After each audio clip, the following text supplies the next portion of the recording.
Ini seriusan, jadi tiba-tiba ada orang wawancara McKenyu, tapi McKenyu-nya nggak ada. Hah? Maksudnya gimana, no? Iya, jadi kayak lu pengen wawancara orang, tapi karena orangnya nggak ada, ya lu tetap wawancara. Dan artikelnya keluar kalau lu wawancara dia. Tapi orang yang pengen lu wawancara, nggak pernah lu wawancara. Menurut lu aneh nggak? Aneh banget. Tapi sekarang kayaknya nggak bakal aneh lagi, karena hidup kita sudah terbantu sama yang namanya AI. Ya, ini adalah sebuah kisah yang menurut gue aneh banget, tapi kayak kok bangga dia melakukan ini. Ini menurut gue kisah yang super aneh banget, aneh parah, aneh ngebingungin, tapi ternyata terjadi dan mereka bener-bener ngelakuin ini. Dan ini bukan kayak website blogspot atau website clickbait farming dan lain-lain yang kalau lu buka iklannya kiri kanan tengah atas bawah, serong kiri serong kanan. Enggak, ini website legit majalah yang udah punya nama. Kalau kalian tahu namanya Esquire. Lebih tepatnya Esquire Singapura itu ngewawancara McKenyu, tapi McKenyu-nya nggak ada. Jadi mereka wawancaranya ke AI yang disetting, lu jadi McKenyu ya. AI-nya tentu saja bilang, oke. Atau McKenyu lebih tepatnya bilang, makasih Ro. Jadi apa yang sebenarnya terjadi sama McKenyu, yang McKenyu-nya nggak ada, nggak ikut-ikutan, dan sama SQ dari Singapura?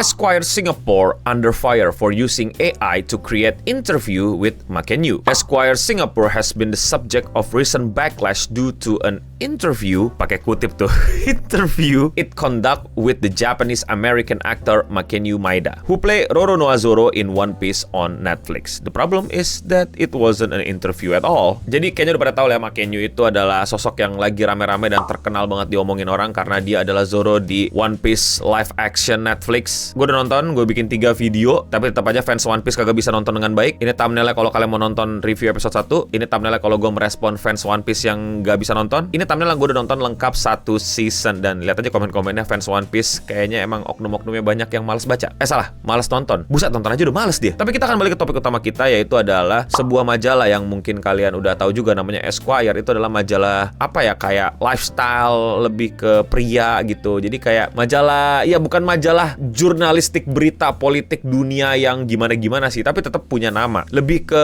ya buat hobis, buat tadi yang gue sebut lifestyle, dan tentu ke showbiz kayak film dan lain-lain. Dan akhirnya mereka mengeluarkan sebuah artikel yang berjudul McKenyu in Resonance. In an unprecedented interview for both parties, we call into the abyss to hear what comes back about the man behind One Piece, Roronoa Zoro. Gue gak mau apresiasi ini, tapi ini adalah info yang penting untuk gue sampaikan bahwa Esquire atau siapapun yang nulis artikel ini jujur sih bilang bahwa ini AI. Mereka pakai AI karena kasarnya ya schedule-nya nggak ketemu lah untuk interview langsung. We were stalked to have some FaceTime with the Japanese-American actor, but his schedule prevent it. So we are opt for an email correspondence. A list of queries was sent his way and we wait. The silence continue until it was quickly replaced by a ticking clock as deadline loom. Ya karena sibuk, karena nggak ketemu jadwal interviewnya dan lain-lain, yang akhirnya Esquire yang nggak bisa wawancara dia. Tapi di situ dibilang ticking clock as deadline loom. Jadi ya kasarnya dia bilang bahwa tapi gue udah deadline nih.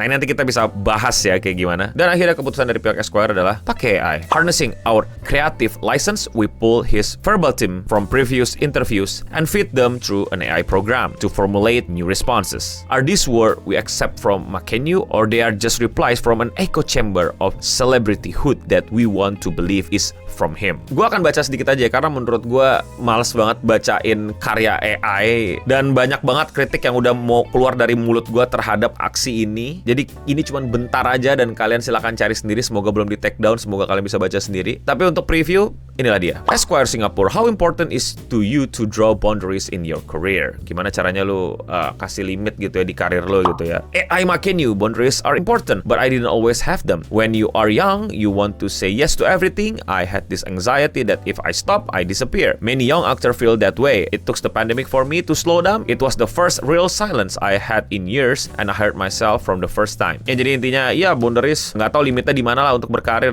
Why should I interpreting AI? Nikmatin aja sendiri lah. Yang intinya yada-yada, lu pada pasti juga bakal kayak apa gitu. Gimana ya maksud gue ya? Oke, kita akan mulai kritik ya. Pertama yang mesti gue highlight adalah tadi katanya TikTok, timing loom, segala macam, deadline dan lain-lain. Tentu gue mengerti bahwa banyak banget rekan-rekan jurnalis maupun yang cuman popcorn ataupun yang serius itu dikejar deadline sama bos-bos lu yang kadang pengertiannya itu kagak ngerti-ngerti amat dan nggak tahu kondisi di mana lu punya narasumber kagak bisa datang karena orang sibuk dan lain-lain tapi takut lu dimarahin dan lain-lain, tapi akhirnya lu mesti keluar AI atau ini emang juga ada approval bos dan lain-lain, tapi nanti yang kena masalah lu. Jadi gue turut berduka buat para buruh yang keadaannya emang ngejepit untuk ngebuat AI kayak gini, tapi menurut gua ini nggak bisa dimaklumi AI-nya. Terus kita balik ke obrolannya nih, kayak oke, lu interview sama Makenyu yang AI, lu mau ngasih pembaca lu sebuah hasil prompt AI. What? Karena gini logikanya, lu menghancurkan bisnis lu sendiri, ngerti gak sih? Ini kalau misalnya bos-bosnya setuju dan sepakat gitu, lu menghancurkan lu punya bisnis, ngerti gak? Oke, kalau masih belum paham gua akan jelaskan. Bayangin, lu pengen banget dengerin obrolan siapa yang lagi naik namanya nih. Misal BTS gitu ngeluarin album, dan lu pada para fansnya gitu ya, para K-popers pengen denger dong perspektif para membernya terhadap album baru mereka gitu kan. Kalau medianya aja ngajak ngobrol AI, ngapain baca media? Kenapa nggak lu pada para fans itu nge-feeding lu punya language AI model lu tentang member-membernya, sorry gua nggak hafal namanya siapa, yada, terus lu bilang, lu tanya-tanya sendiri, lu ajak ngobrol sendiri, lu lebih happy, lu lebih asik, lu lebih nikmatin daripada lu baca artikel AI. Ngerti gak sih maksud gue?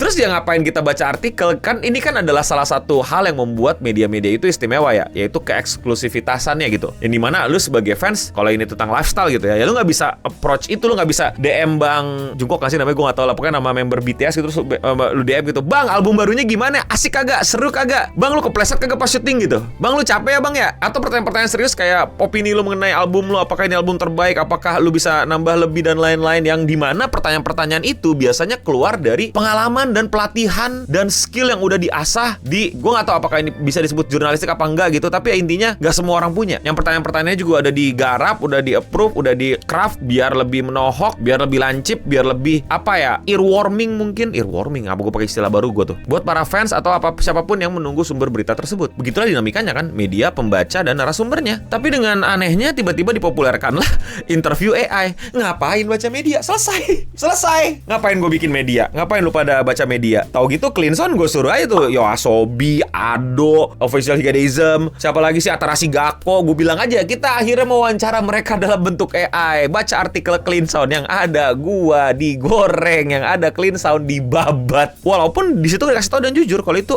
AI. Dan gue nggak mau apresiasi itu nggak menjadikan yang penting lu udah, nggak juga. Ini lebih kepada problem yang menurut gue perlu kita address bareng-bareng gitu. Apakah ini sudah hal yang harus kalian wajarkan gitu? Dan terakhir, kalian gak usah marah-marah. Kalian sesimpel kayak tolak untuk ini. Kayaknya nggak bisa kita nikmatin konsumsi hal-hal yang kayak gini. Iklan dulu boleh kali. Thank you buat semua yang udah support channel gue, terutama sama yang member, alias yang klik tombol join di bawah atau tombol gabung. Yes, harganya cuma 10.000, tapi itu benar-benar bisa nge-support gue untuk terus bikin video-video kayak gini. Buat kalian yang udah join, gue ucapin terima kasih. Buat yang belum join, jangan lupa jadi member di sini. Namanya beda, punya avatar sendiri, dan lebih kelihatan kalau komen. Dan kalau 50.000, kalian bisa nyaksiin beberapa video live streaming gue yang nggak gue tampilin ke publik. Thank you Singamari Aristoteles, thank you Singamari Leo. Yang belum bisa jadi member nggak apa-apa, tetap thanks buat semua supportnya, like, comment, subscribe dan lain-lain, atau sebarin video ini atau di klip juga boleh. Now back to the video. Dan again, gue tahu gue bukan orang media yang dari lama, gue baru, gue pun juga media hobi, bukan media yang super profesional dan apa istilahnya berpengaruh pada dunia dan lain-lain gitu. Tapi dari gue pelajarin, pembaca itu mau baca kita karena kita punya kesempatan yang nggak mereka punya. Kalau lu malah bikin pakai AI yang semua orang sekarang bisa bikin, kayak apa spesial AI lu? Pikir AI gratisan lainnya nggak bisa bikin kayak gitu? Gue merasa aneh aja. Dan gue sebenarnya sempet nonton yang buatan Charlie ya, gue tahu kayak gini dari Charlie, dan gue pengen bikin versi gue sebagai orang yang juga bekerja di media, ngurusin media dan lain-lain, bahwa ada pertanyaan yang nyenggol-nyenggol almarhum bapaknya gitu loh. Kayak itu kan sensitif banget ya buat beberapa orang, kenapa tiba-tiba lu bawa-bawa hal itu, dan itu AI, walaupun itu AI juga kayak yang nggak segampang itulah. Ya betul, gue nggak mau di sini sebagai yang si paling media. Gue masih belajar, gue masih butuh banyak kritikan dari gue, masih butuh banyak kebijaksanaan kalian untuk sharing wisdom ke gue. Tapi gue gedek aja gitu kalau ada media gede dengan bangganya.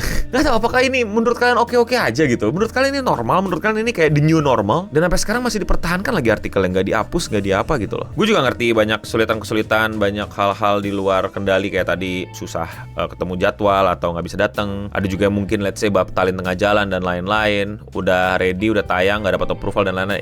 I know it sucks, but I don't think this is okay untuk menghadapi masalah-masalah terus. I don't think this is okay. But buat kalian para pembaca media dan mungkin yang udah ngikutin ini dan tahu akan hal ini, menurut kalian apakah this is okay? I don't think so. Coba komen di bawah. Dan ya, kalau kalian suka sama pembahasan media kayak gini dan kalian mau support gue, lakuin dengan sesimpel klik tombol subscribe atau like. Dan komentar hari ini datang dari video gue nge-review One Piece Season 1 yang isinya banyak orang yang gak nonton komentar-komentarnya. Jadi susah banget nyari komentar yang bagus. Ada satu lah yang gue suka nih, dari Sobri wala bilang running gag Crocus. Apa itu running gag Crocus?